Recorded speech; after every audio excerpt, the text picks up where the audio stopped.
बड़े भाई आगे अपनी विश्वकर्मा जी के श्रद्धांजलि सभा का कार्यक्रम हो रहा है। क्षण में मैं भावुक हो रहा हूँ। चाहूँगा उनको निमंत्रित करें। ये हमारे आज के नहीं बल्कि भारत रक्षा दल जब ट्रस्ट नहीं बना था उससे भी पुराने कार्यकर्ता। भारत रक्षा दल का दो इतिहास है। एक इतिहास है 21 सितंबर 1997 कोई संस्था का निर्माण हुआ था और 11 अगस्त 2011 को ये दल ट्रस्ट एक्ट में रजिस्टर्ड हुआ था। उससे पहले यह रजिस्टर्ड संस्था नहीं थी। सामाजिक संस्था के रूप में सोसाइटी एक्ट के तहत इस नाम से रजिस्ट्रेशन नहीं हो सकता है और पॉलिटिकल पार्टी के रूप में भी भारत रक्षा दल के नाम से रजिस्ट्रेशन नहीं हो सकता है। पूरे देश भर में जो है कहीं भी मतलब आप चाहे क्षेत्रीय दल के रूप में या सामाजिक संस्था के रूप में इस नाम से कोई रजिस्ट्रेशन नहीं करा सकता था। तो और वो भी समय था कि जब अलग अलग धारा में लोग रहने का प्रयास कर रहे थे। तो 11 अगस्त 2011 को इस संस्था का ट्रस्ट एक्ट में रजिस्ट्रेशन हुआ था। ये हमारे जब ट्रस्ट नहीं बना था उसके पहले के कार्यकर्ता हैं। हालांकि उस समय ये बहुत सक्रिय नहीं हुआ करते थे, लेकिन बाद में धीरे धीरे इनकी सक्रियता बढ़ी। ये हमारे साथ थे। जहां तक अभी कई एक वक्ताओं ने दलीय राजनीति के आधार पर बताया कि आपको कांग्रेस विचारधारा के थे, तो कांग्रेस विचारधारा की ही यूनियन में भी वो रेलवे में भी जो है काम करते थे। हम दूसरी विचारधारा के थे। हमारा इनका अक्सर जो है वैचारिक टकराव हो जाया करता था। लेकिन जो खास बात जो मैं आप सबसे कहने जा रहा हूं वो ये है कि तमाम राजनीतिक मतभेदों के बावजूद भी भागीरथी जी भारत रक्षा दल के संगठन प्रेमी थे। संगठन के आधार पर कभी मतभेद नहीं था।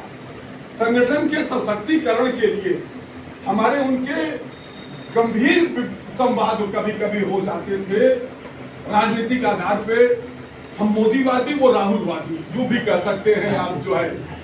हम लोग उन्हें राहुल को पप्पू कहते थे तो वो चिढ़ जाते थे और पूरी तरह से बहस कर जाते थे जो है। महामंत्री जी से कई बात जो है, जैसा कि द्वारिका सिंह जी ने भी बताया अपने संबोधन में कि वो ढूंढा करते थे कि कहां महामंत्री जी को घेरने का मौका मिले और इन दोनों लोगों में जो है टकराव हो भी जाता था। एक बार हम लोग सिधौली से कार्यक्रम करके लौट रहे थे और रास्ते में ज्यादा गंभीर संवाद हो गया और संवाद ऐसा हो गया कि जो है हमारे दिवंगत कोषाध्यक्ष अवधेश शर्मा जी से काफी दिनों तक महामंत्री जी की बात ही नहीं हुई। और पॉलिटिकल भाजपा और कांग्रेस के राजनीति में इस राजनीति में जो है इस तरीके से वो हुआ था। तो आज मित्रों हम इनका एक मूल संदेश यह देना चाहते हैं। भारत रक्षा दल किसी पार्टी का नाम नहीं है। सबसे पहले तो हर आदमी दिमाग से निकाल लो कि हम भाजपा के या आरएसएस के या दूसरे लोग वगैरह वगैरह किसी के हम कोख से जन्मे नहीं है। ये एक स्वतंत्र राष्ट्र सेवी संस्था है जो शक्तिशाली भारत के नवनिर्माण के प्रति संकल्पित है, जो अमर शहीदों के सपनों का भारत बनाना हम सबका जुनून है, हम सबकी चाहत है। और हम लोगों में से अधिकांश लोगों की कोई राजनीतिक महत्वाकांक्षा नहीं है। जैसे अटल जी ने कहा था कि हम उस सत्ता को चिमटे से भी छूना पसंद नहीं करेंगे जिसमें जोड़ तोड़ और खरीद फरोख्त का वो हो। अटल जी के ये शब्द थे। अटल जी के कई एक जो है वो चल रहे। वही बात मैं आज इस श्रद्धांजलि सभा में कहना चाहता हूं। हम लोगों की जो भारत रक्षा दल के नेतृत्व करता है, हम लोगों की करीब कोई राजनीतिक महत्वाकांक्षा नहीं है। हम लोग कतई नहीं किसी आरटी पार्टी को ज्वाइन करने वाले लोग हैं। हम लोग ये जरूर है कि हम लोग वो लोग हैं। हम लोग अक्सर बोलते हैं कि नेता माने नौकर, अधिकारी माने चाकर। इन नेताओं को हमने एक दिन दीपा जी से भी ये बात कहा था। हमने कहा कि अपने विधायक और सांसद और इन लोगों को नेताजी नेताजी कह करके, अरे इनकी औकात तुम्हारी बदौलत है, इनकी कोई हैसियत है तो आपकी बदौलत है, न कि उनकी बदौलत आपकी कोई हैसियत है। भारत रक्षा दल यही चाहता है कि ऐसे नागरिकों का निर्माण किया जाए जो अपने आप को गर्व से कहें कि हम इस देश के नागरिक हैं, और नागरिक के रूप में हमारा इस देश के प्रति, समाज के प्रति हमारे कर्तव्य हैं। हाँ, ये जरूर है कि हम लोग एक मामले में कट्टर हैं, और वो है हम लोग सनातनी हैं। हम सनातन के ध्वजवाहक हैं, और हम लोग चाहते हैं कि भारत हिंदू राष्ट्र बने।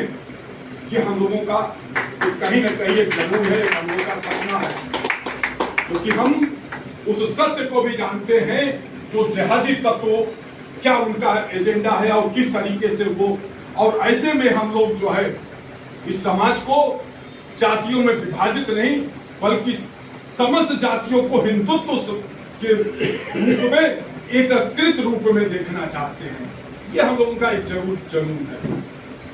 भागीरथी जी से मैंने पहले भी कहा कि हमारे अनेकों बार वैचारिक मतभेदों के बावजूद, लेकिन वो संगठन को नुकसान नहीं, संगठन को कमजोर कभी नहीं। आज हम लोगों में क्या, अपने आप से पूछिए, क्या हम लोगों में ये कमी नहीं है कि हम जरा जरा बात पर आपने हमको बुलाया, हम नहीं पहुंच पाए, आपने किसी काम की हमसे अपेक्षा की, हो सकता हमारी व्यस्तता के कारण या हम आपके दुख सुख में नहीं पहुंच पाए, कोई बात नहीं, लेकिन आप अपने निजी कारणों से संगठन से नाराज हो जाते हैं। और यदि संगठन से नाराज होते हैं तो आप संगठन को तो कमजोर करते ही करते हैं, संगठन की विचारधारा को कमजोर करते हैं। जो सपना हमारे अमर शहीद